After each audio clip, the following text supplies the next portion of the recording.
Salut camarades. Aujourd'hui, vidéo un poil théorique et donc potentiellement un peu touffue. Qui vous a parlé de touffu? Non, pas tout de suite les extraits. 5 minutes, juste 5 minutes, le temps juste de faire l'intro. J'en ai trop dit. J'aurais pas dû dire ça. Précisément.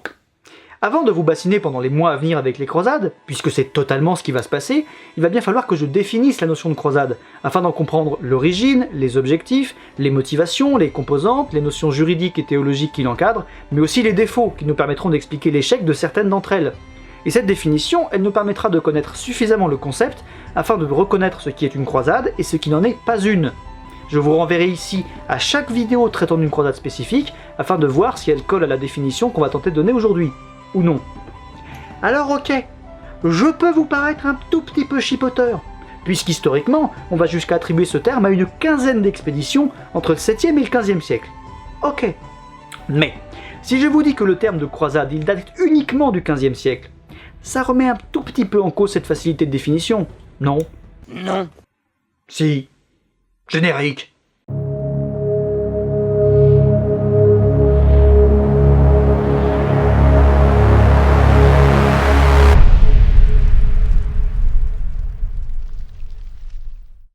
La croisade évoque intuitivement un mélange de guerre et de religion, mais rien que ça, déjà, c'est une innovation. En effet, le christianisme se veut, à la base, pacifique. Il a longtemps été impossible d'associer la guerre, affaire temporelle, avec la religion, affaire spirituelle. On l'a vu, les Byzantins pensent encore comme ça à la veille des croisades, considérant que le meurtre, même pour la défense de l'église, ça reste un péché. Bizarrement, en Occident, ça s'est pas fait de la même manière, peut-être parce que les locaux sont un poil moins raffinés et aiment trop la baston. J'aime me battre. On a donc vu des papes, indépendants de tout pouvoir temporel, contrairement aux patriarches de l'Empire byzantin qui bénéficiaient de la protection impériale, devoir se démerder tout seuls et donc faire appel à des guerriers pour pas se faire étamer la gueule. Et ces mercenaires, pour les convaincre, ils leur filèrent le blaze de Milites Sancti Petri, à savoir soldats de Saint-Pierre, une bannière sacrée et le martyr promis à ceux qui crèveraient. Oui, parce que les autres, ceux qui survivent, ils sont quand même coupables du péché de meurtre. Faut quand même avouer que leurs techniques commerciales sont pas encore très au point, mais ça se développe. Plus récemment, les combats en Espagne, en Italie ou en Sicile contre les Arabes ont amené la papauté à continuer ce processus de création d'une guerre sainte et à imaginer toujours plus de récompenses spirituelles à accorder aux participants. Dans une période où l'on prône la récupératio des terres chrétiennes aux mains des infidèles, voire même carrément la dilatatio du monde chrétien, cette notion de guerre sainte, elle tombe parfaitement bien. C'est tout à fait fortuit. Précisément. Mais pourquoi l'Occident irait s'impliquer dans des guerres au fin fond de la Méditerranée? Parce qu'avec tout le merdier moyen-oriental qu'on a vu ou que vous pouvez voir ici, le pèlerinage vers Jérusalem, il s'est interrompu. Caput. Alors, le pèlerinage, qu'est-ce que c'est? Chez les chrétiens, le pèlerinage se pratique depuis le 3e siècle. Après Jésus-Christ. Parce qu'avant Jésus-Christ, c'était un petit peu compliqué pour un chrétien de faire un pèlerinage. Pourquoi? Il n'existait pas. J'ai pas bien compris ce qui vient de se passer. Bref, le pèlerinage il permet aux plus incrédules et aux plus récemment convertis de voir que les personnages des textes bibliques ont bel et bien vécu à Rome, à Bethléem et surtout à Jérusalem, où les travaux archéologiques de Sainte Hélène, la mère de l'empereur Constantin, ont permis au 3e-4e siècle de découvrir le Saint-Sépulcre, le tombeau du Christ. Vide. Puisqu'il a ressuscité!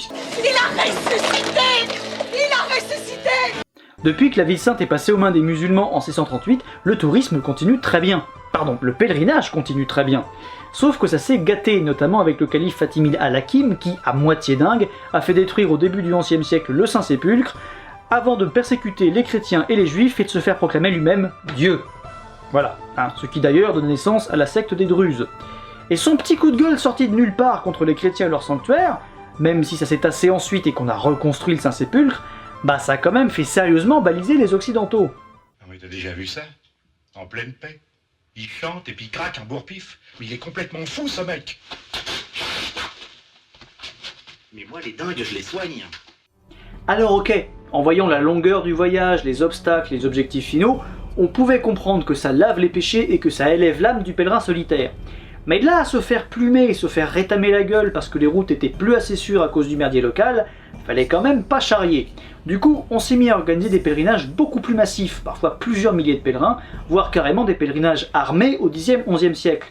Et cet armement, il va faciliter ensuite l'association d'idées pèlerinage-croisade. Mais les Turcs, après leur conquête, ils ont purement et simplement interdit l'accès aux lieux saints de Palestine. Ce qui n'a pas fait très easy en Europe. Même pas du tout. On n'a cela dit pas envoyé la moitié de l'Occident au casse-pipe sous prétexte de récupérer un bout du Club Med Yéval. Il y a aussi toute une énorme logique politique derrière. En cette fin de XIe siècle, l'Occident commence à sortir du merdier qu'il vivait depuis pas mal de temps et se met à se structurer pour longtemps. Les royaumes commencent à connaître une meilleure assise, on assiste à l'essor de la féodalité, on constate des progrès économiques, les conflits semblent se tasser au profit de la paix, etc. Et tous ces progrès, l'Église de Rome n'y est pas totalement pour rien.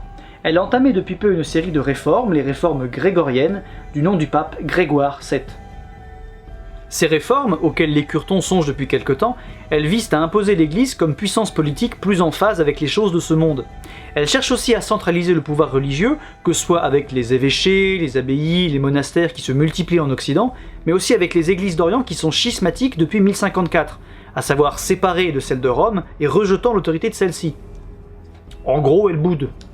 D'ailleurs, dans cette perspective centralisatrice et pacificatrice, l'Église a instauré le principe de la paix de Dieu, ou trêve de Dieu, qui incite les gros bourrins féodaux à respecter certaines trêves à des jours précis, à ne pas casser du pauvre petit Pégu innocent, et surtout à ne pas fracasser du curton pour récupérer son pognon qui est de plus en plus abondant avec les nouvelles abbayes, les nouveaux monastères et autres succursales du Saint-Siège, qui engrangent un max de flouze.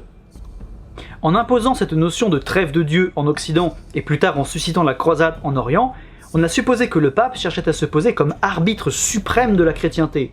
Et ce pape, c'est pas n'importe qui, c'est Urbain II.